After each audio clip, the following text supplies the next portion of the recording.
There is a golden rule to attacking. Always expect that ball to come back. As you improve at this game, you'll notice more and more of your attacks coming back, often resulting in a loss of point. The difficulty lies in the vulnerability of an attacker in the moments after the ball has left their paddle. Think about what an ideal ready position looks like, and then compare it to what your body position looks like as you make contact with an attack. Very different, aren't they? What I'm getting at is it pays to not only expect the ball to come back, but also to try and predict where it's coming. Once you subscribe to that idea, then it's not a far cry to understand that most successful attacks are not by chance, they're by design. So today we're going to work on a two-shot combination that you can use the next time you're out playing. Step 1 is getting the right ball. The ball we are looking for is a wide but floated dink on the forehand side of the court, or backhand side if you're a lefty. You may get this from either the cross-court player or the player in front of you. Either way, early movement is key to loading up for your initial attack. Your goal is to get plenty of weight on your outside leg while getting your paddle behind your contact point. Allow the ball to come to you for a little longer than normal, attempting to create a slight pause over the ball. Holding your position and paddle just before you start your swing will effectively give your opponent some time to move with you, and in doing so, it'll start to open up the middle of the court. For this shot, we don't need a particularly high contact point, so feel free to let the ball drop well below the net height. Step 2 is using your legs to initiate the attack. What we're trying to achieve here is early movement to the area of the court that the counterattack will most likely come. Push hard off your outside leg while you drop your paddle under the ball.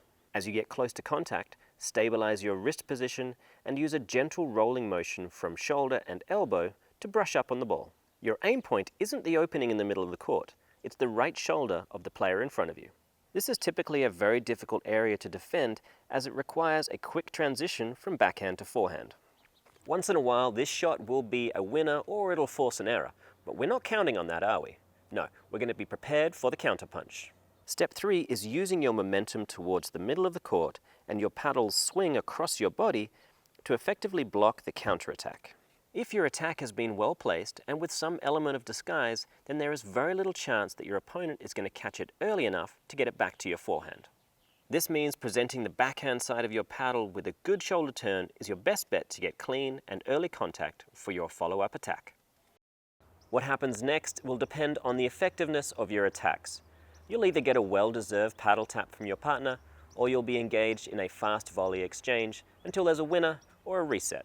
Here are some common mistakes. Hitting the first attack too hard. This is the most common mistake, and it usually stems from players not understanding that an attack doesn't need to be powerful if it's accurate. The problem with launching the initial attack too fast is two things. Firstly, given it's going to be hit from well below the net height, there's a very real chance it could go out. Secondly, something hit too fast will not give you enough time to cover the likely placement of the counterattack. Hitting the attack too low. Trying to graze the net with your first attack is just inviting an unforced net error, and is also very likely to miss your target destination, the right shoulder area of your opponent.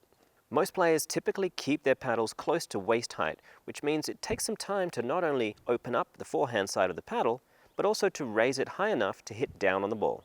These factors ultimately lead to a late contact with an open face, giving you exactly what you want, a high backhand to put away. Using it against players with an unorthodox grip. The effectiveness of this 1-2 punch combination does hinge on your opponents having a somewhat traditional grip, which is to say the continental grip or close to. If you find yourself up against a player with a more unorthodox grip, then the right shoulder area is likely not as available as you'd like, and your attack may be slapped down quickly. If you're not exactly sure what grip is which, then please check out our video, Get a Grip, for a more detailed explanation. Attacking is fun, but the percentages of successful attacks does diminish quickly as you get to the higher levels. One reason for this is because over time players become more accustomed to the visual cues of how and when an attack is coming. Today's combination attack attempts to counter this problem by staying one step ahead. Not just hit and hope, expect the counterattack and be ready for it.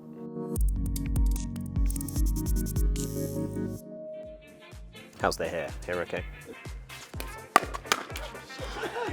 I mean, 60% of the time it works every time. Never too early for jokes. All right. Really? More energy than that? That was a lot of energy.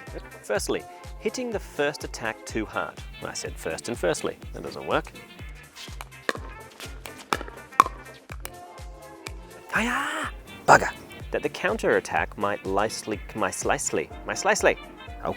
Okay. Blah, blah, blah, blah, blah, blah. Wear sunblock is the best piece of advice I've ever given. I should probably start doing that.